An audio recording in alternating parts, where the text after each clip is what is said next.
नमस्कार, स्वागत है आपका हमारे चैनल पर। मैं हूं आपके साथ शिप्रा सेन।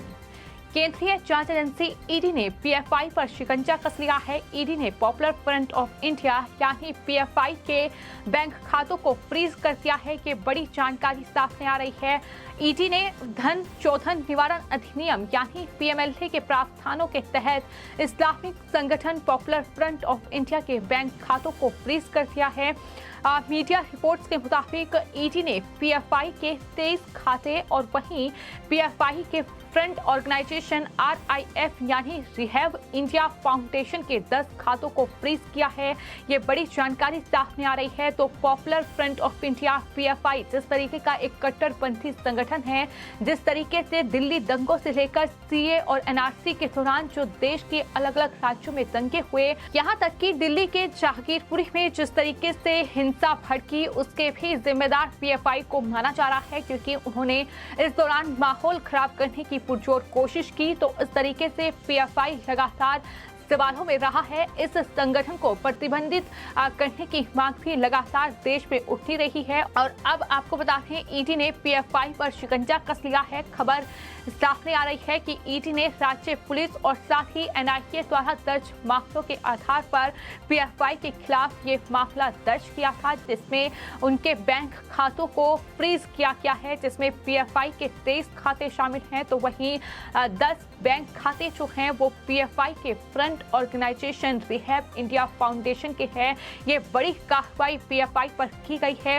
मनी लॉन्ड्रिंग के मामले में दर्ज मुकदमा किया गया था, जिसके बाद ये कार्रवाई की गई है। आपको बताते हैं, पिछले महीने की शुरुआत में ईडी ने मनी लॉन्ड्रिंग के लिए 2 पॉपुलर फ्रंट ऑफ इंडिया यानी पीएफआई के नेताओं अब्दुल रजाक पीपी और अशरफ खादिर उर्फ अशरफ एमके के खिलाफ अभियोजन मामला यानी एक आरोप पत्र के समान दायर किया था। 22 करोड़ रुपए दोनों केरल स्थित पीएफआई के पदाधिकारी हैं, ये जानकारी दी गई थी और चार्जशीट जो दायर की गई थी। और इस पूरे मामले में ईडी ने जो चार्जशीट दायर की थी, उसके मुताबिक पीएफआई के इन नेताओं ने केरल के मुन्नार में विदेशों में अर्जित धन को सफेद करने और संगठन की कट्टरपंथी गतिविधियों का समर्थन करने के लिए एक व्यवसाय स्थापित किया।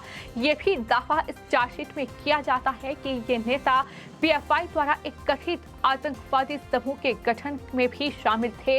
ये भी बड़ी जानकारी सामने आई थी कि दरअसल पीएफआई के सीधे जो लिंक है वो आतंकी संगठनों से हैं और देश में कई ऐसे जो हिंसा के मामले हैं जिसमें पीएफआई का नाम सामने आया है, जहां पीएफआई ने देश में कहीं ना कहीं सांप्रदायिक माहौल बिगाड़ने की कोशिश की है।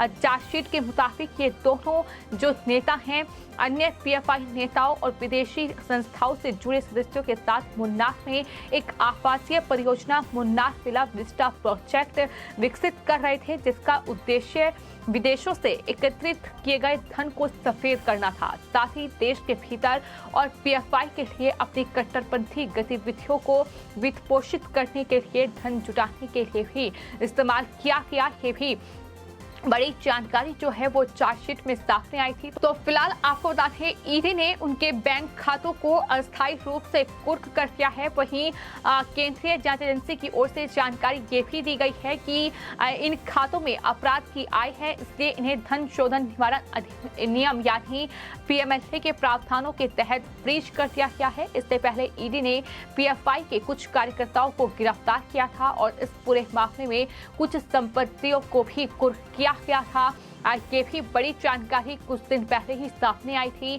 तो उसके बाद से लगातार पीएफआई पर शिकंजा कसा जा रहा है। आपको ये बताते हैं कि पॉपुलर फ्रंट ऑफ इंडिया जो कि अपने आप को एक इस्लामिक संगठन करार देता है, लेकिन जिस तरीके की गतिविधियां हैं, जिस तरीके से कहीं ना कहीं सोच है, मंशा है, वो साफ तौर पर दिखाती है कि एक कट्टरपंथी संगठन है जो सिर्फ और सिर्फ हिंदुस्तान को तोड़ने की कोशिश करता रहा है। हालांकि ये संगठन जो है वो अपने आप को पिछड़ों और अल्पसंख्यकों के हक में आवाज उठाने वाला भी बताता है।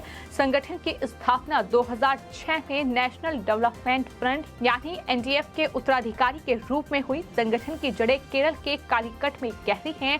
फिलहाल इसका मुख्यालय दिल्ली के शाहीन बाग में बताया जा रहा है। शाहीन बाग वो इलाका है जहां पर सीए और साथ ही एनआरसी के विरोध में पूरे देश में 100 दिन तक आंदोलन चला था। हमने देखा था कि किस तरीके से शाहीन बाग से सीए का ये आंदोलन शुरू हुआ, लेकिन उसके बाद राजधानी दिल्ली में हिंसा भड़की और जिस तरीके से हिंसा भड़की और उसका जिम्मेदार भी पीएफआई को ही माना जाता है। यानी दिल्ली की शांति भंग करने के मामले में भी पीएफआई ही जिम्मेदार है। ये लगातार जांच एजेंसियों ने इस बात की पुष्टि की है और ऐसा शायद ही कोई मौका हो जब देश में माहौल खराब करने के मामले में पीएफआई का नाम सामने ना आया हो।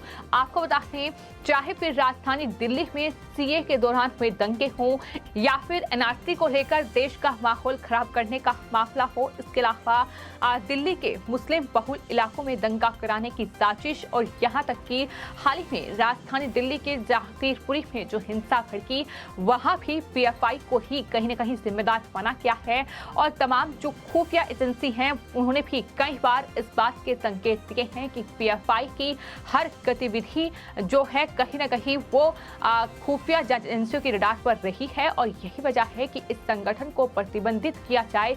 ये मांग लगातार देश में उठाई है। कई मामले ऐसे भी रहे हैं जहां पीएफआई ने ही खुद तमाम मामलों की जिम्मेदारी ली है, तमाम हिंसा के मामलों की जिम्मेदारी ली है। इतना ही नहीं, यूपी के हाथरस कांड में भी पीएफआई का नाम ही सामने आया था और कहा जा रहा है कि पीएफआई ऐसे मौके पर मोटी रकम खर्च करके माहौल खराब करती है। कई बार इनके मंसूबे खुफिया एजेंसियों की जानकारी में आ जाते हैं तो कई बार चूक भी हो जाती है, जैसा कि जहांगीरपुरी हिंसा में भी देखने को मिला कि किस तरीके से वहां दिल्ली में हिंसा भड़काने और सांप्रदायिक माहौल बिगाड़ने की पुरजोर कोशिश की गई। लेकिन फिलहाल आपको ये बता दें कि पीएफआई पर लगातार शिकंजा कसता जा रहा है और अब ईडी ने पीएफआई पर ये बड़ा शिकंजा कसा है, जहां 23 बैंक खातों को फ्रीज कर दिया गया है। तो वहीं जो पीएफआई का फ्रंट ऑर्गेनाइजेशन है RIF यानी रिहैब इंडिया फाउंडेशन, उसके भी 10 खातों को ईडी ने फ्रीज कर दिया है। तो ये बड़ी कार्रवाई हुई है जिसमें साफ तौर पर मनी लॉन्ड्रिंग के मामले में मुकदमा दर्ज किया था, जिसके बाद दरअसल इन बैंक खातों को फ्रीज किया गया है। फिलहाल आपकी इस पूरे मामले पर क्या राय है, हमें कमेंट बॉक्स में जरूर लिखें और चैनल को सब्सक्राइब करें। धन्यवाद।